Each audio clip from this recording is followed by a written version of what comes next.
संध्याकाळची वेळ होती. बागेच्या एका कोपऱ्यात घनदाट झाडांच्या सावलीत मी आणि समीर बसलो होतो.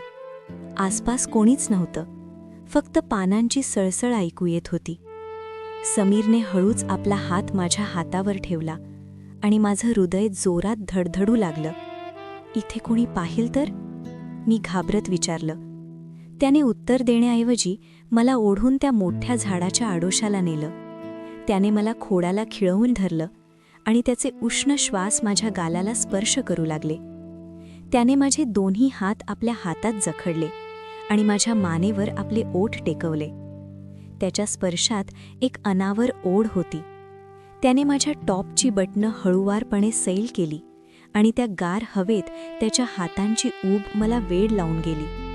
त्याचं ते रांगडं शरीर माझ्या कोमल शरीरावर दाबलं गेलं आणि माझ्या तोंडातून एक दबलेला हुंदका बाहेर पडला.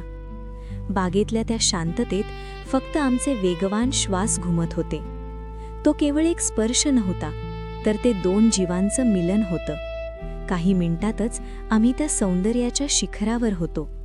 बाहेर जग सुरू होतं, पण त्या झाडाच्या आड आम्ही आमच्याच विश्वात हरवून गेलो होतो.